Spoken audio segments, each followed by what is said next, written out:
Throughout this nation's history, there have been a tremendous amount of great leaders who have left great legacies. Whether they be of the people or of the government, they have all done great things for our nation. Two of which are brothers, John F. Kennedy and Robert F. Kennedy. Both tragically met their demise at the hands of an assassin.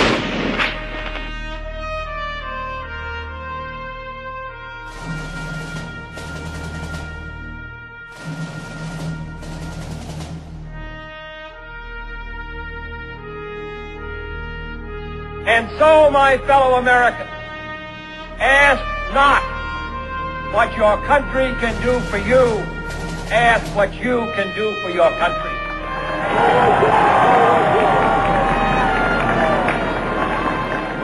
On May 29, 1917, in Brookline, Massachusetts, a boy who would someday change the world was born. This boy was John F. Kennedy. As a child, John attended school at Edward Devotion School, Noble and Greenhour Lower School, and the Dexter School through 4th grade. During John's 5th and 7th grade years, he went to Riverdale Country School, a private school for boys. In 8th grade, John attended the Canterbury School.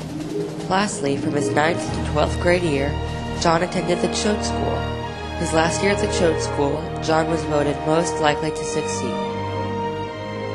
After school, John went into the military from 1941 to 1945. John served in World War II and Solomon Islands campaign.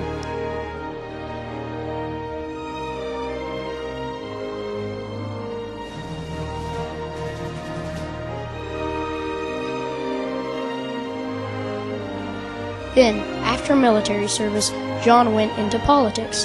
From 1947 to 1953, John served as the U.S. House of Representatives from Massachusetts' 11th District. Later, from 1953 to 1960, John performed the duty of the United States Senator from Massachusetts. And after that, on January 20th, 1961, John F. Kennedy became the President of the United States of America. My fellow citizens of the world, ask not what America will do for you, but what together we can do for the freedom of man. As one of his first presidential acts, Kennedy asked Congress to create the Peace Corps.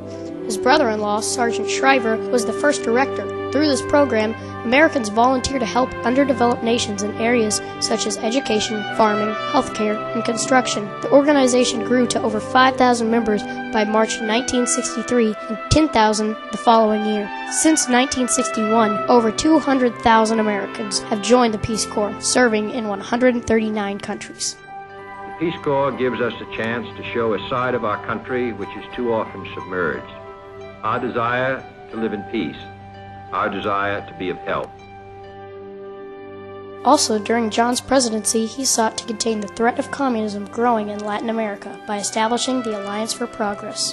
He worked closely with the governor of Puerto Rico, Luis Muñoz Marin, for the development of the Alliance for Progress, and began working towards the autonomy of the Commonwealth of Puerto Rico.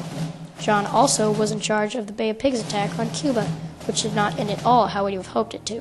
And John, along with his brother Robert, dealt with the Cuban Missile Crisis.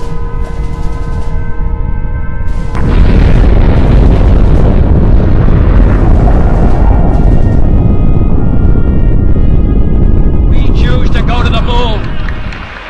We choose to go to the moon in this decade and do the other things. Not because they are easy, but because they are hard. Because that goal will serve to organize and measure the best of our energies and skills. Because that challenge is one that we're willing to accept, one we are unwilling to postpone, and one we intend to win.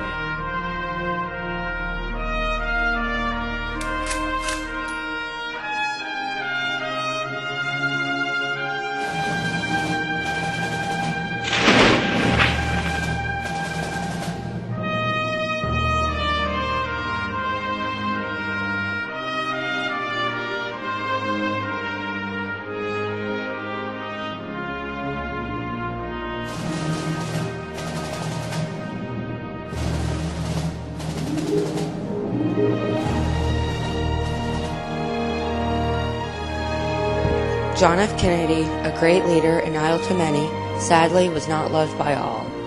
On November 22, 1963, in Dallas, Texas, John was assassinated by Lee Harvey Oswald. However, there are many conspiracy theories on the assassination of John F. Kennedy. Also, a quote from newspaper article by McClatchy Tribune Business News from November 19, 2013. The subsequent killing of Oswald by Jack Ruby, silencing the only real chance to get clear understanding of the tumultuous event, and the sealing of records regarding the JFK assassination only further whetted the appetites of conspiracy theorists who have argued that the guiding force behind the killing was everyone from the Soviets and the Cubans to the CIA, Kennedy's successor Lyndon B. Johnson, and the Mafia.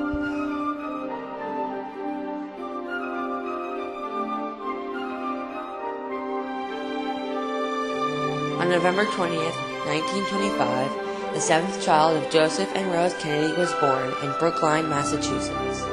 This child was Robert Francis Kennedy. Robert and John went to many of the same schools in their early life. Robert then went on to serve 2 years in the Navy as a seaman's apprentice and left on May 30th, 1946, and was eligible for several awards. In September of 1946, he furthered his study at Harvard and joined the varsity football team. Many were surprised by his skill at the sport because he was only 5'10" and 155 pounds. In March of 1948, he graduated with a degree in political science. After graduation, Robert sailed off for a tour of Europe and the Middle East as a correspondent for the Boston Post. After the tour, he enrolled in the University of Virginia School of Law, and on June 17, 1950, he married Ethel Skakel at St. Mary's Catholic Church. He then graduated the next year, and they had their first child, Kathleen Kennedy. In November of the same year, he and his family moved to Washington, D.C., and he got a job as a lawyer in the Internal Security Section of the Criminal Division of the U.S. Department of Justice. After being transferred and put into the Eastern District of New York and Brooklyn to prosecute fraud cases, he went to help manage his brother John's U.S. Senate campaign in Massachusetts. After that, he went from job to job, serving as assistant counsel of the U.S. Senate Permanent Subcommittee on Investigations to the assistant of his father on the Hoover Commission, and back to his last job.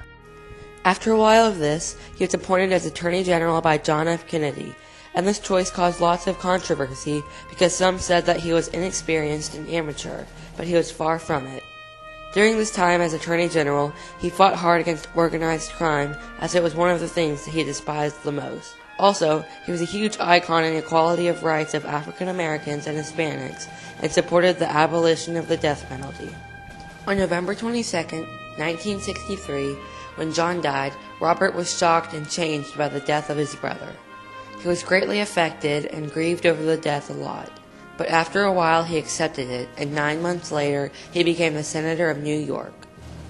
During the 4 years as a senator, he helped solve problems like Vietnam, poverty, and human rights. After the 4 years, he started to campaign for president, and after a while of campaigning, it seemed like he was sure to win the election. But when he went to California and met his end, it was too early to tell if he would have won. What we need in the United States is not hatred. What we need in the United States is not violence and lawlessness, but is love and wisdom and compassion toward one another, feeling of justice toward those who still suffer within our country, whether they be white or whether they be black.